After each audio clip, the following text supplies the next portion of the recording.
Hello and welcome back to A Splash of Paint. It's time for our regular introducing feature where we throw the spotlight on another SIA professional artist who is causing a creative stir. It gives me great pleasure to introduce professional artist and teacher Mo Teeuw. So settle back and enjoy watching her lovely loose style in action as she demonstrates how to paint the simple seascape in oils. Hi, today I'm going to be painting a seascape for you. First of all, I'm going to just indicate with a mix of ultramarine and the permanent rose my horizon, and it's going to be about there. We've got the cliffs because I'm doing a seascape of chroma on the Norfolk coast. Wonderful place to go painting, absolutely gorgeous. We've got the church there, and then we've got the pier. The pier is quite a long pier, and on the end we've got two buildings. I'm just indicating those. The church hasn't got a spire, it's a tower. That shouldn't be there.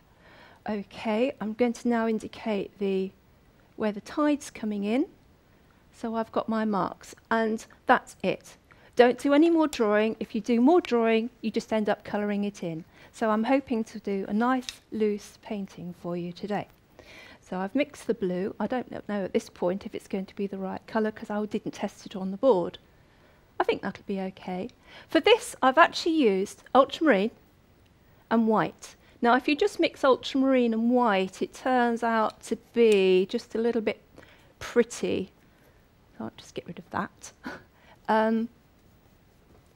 So into that, I've added a touch of the yellow. Only a small touch, too much, and you'll end up with a green sky, which we don't want. So I'm quickly getting this in.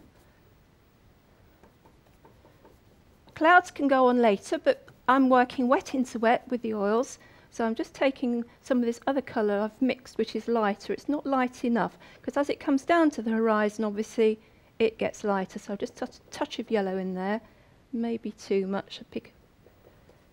These pigments are quite strong. Right, so this is my horizon. I'm going to cut in around those buildings on the pier. Cut in around the church.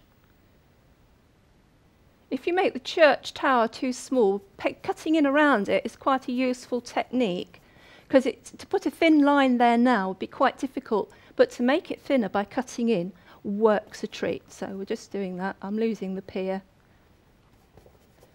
Now I've got a lighter colour here. We can pop that in for the clouds. Nice, big, broad, loose brush strokes.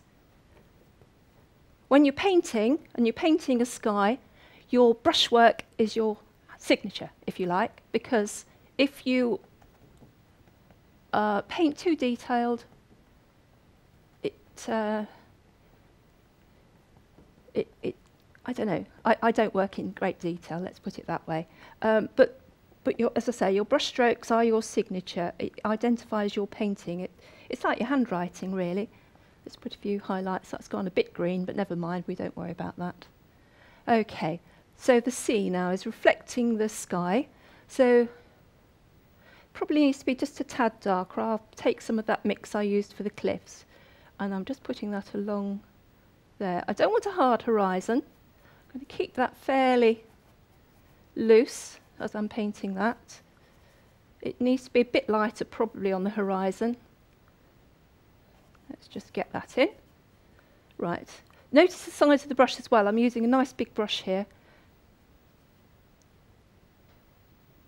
If you started off with a small brush, you'd still be here at Christmas, I think. Just mixing some of that purpley colour in, just to put a few shadows into the clouds. Okay, right, let's have a look at that. We've got the tide coming in. I'm going to hold off on that. I'm just going to switch to a different brush now for a different colour. Let me just think about it. Put your darks in thinly. I've really got a very thin mix of ultramarine and permanent rose here. I just want to get some dark down underneath. I know I've got a dark board, but it's not quite dark enough for what I want there, so I've just popped that in. And now I'm just going to put in the sand. Now the thing is with the sand, a lot of people make the mistake of just getting out the yellow ochre and using it straight. I've modified the colour. I've used all three colours to mix this colour. It looks quite a strange mix actually. But I'm working from dark to light. I'm putting this, it's quite greeny actually. Probably needed to be slightly different. Let's just get that in.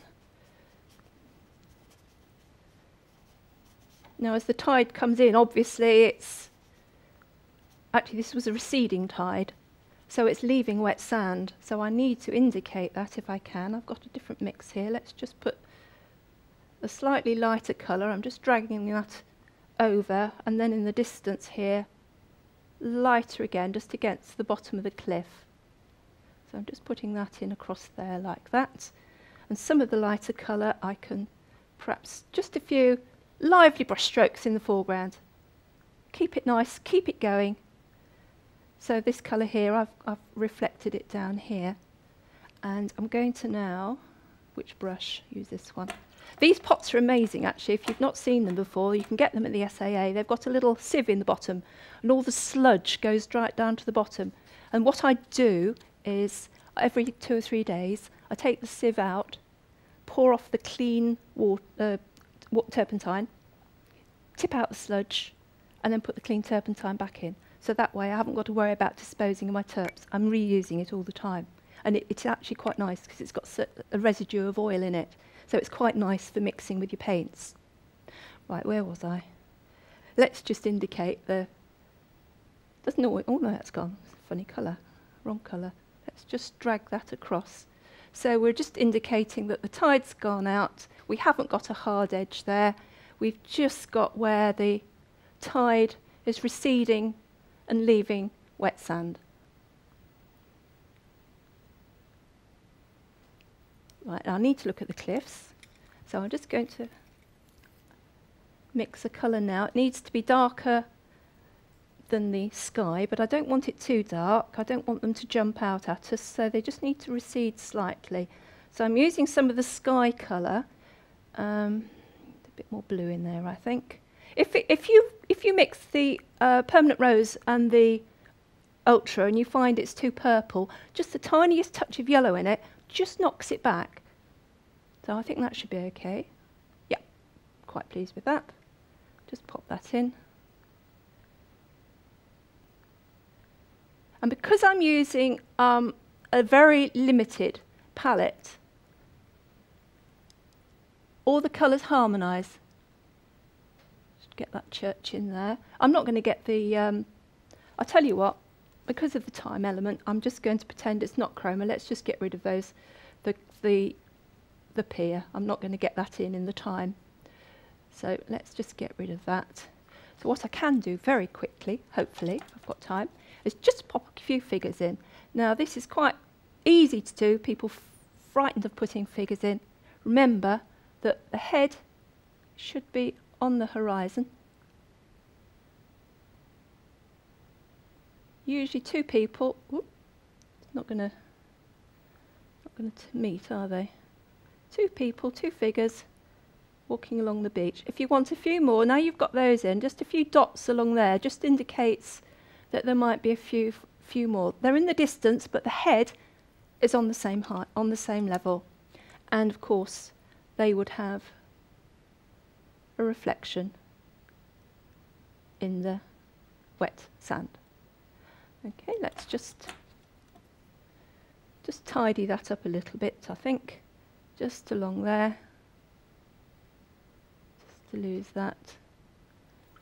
And so the horizon's not very straight, but that's easily corrected. Just pick up a bit of light and then just drag it across there. Okay. So very limited palette. Just going to put some of that pink down into here just to carry the colours through. There we go. And of course the figures, you can just, they're a bit dark, just put a tad of colour on them so they just don't stand out as hard. Oop, lost that one's head. Sometimes a touch of red is quite nice, just brings things alive. So we can just reflect that down into the water. Final touch, you can use your palette knife as well. Final touch, you can just, if you want to, just put in the suggestion of a few waves. I don't usually use white on its own. I should have mixed a bit of yellow into that.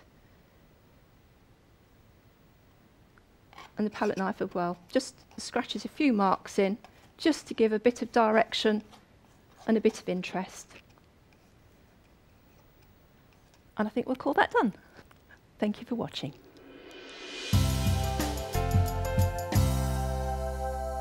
Loved how the limited palette worked with the toned canvas to harmonise the colours and paint a lively picture full of light.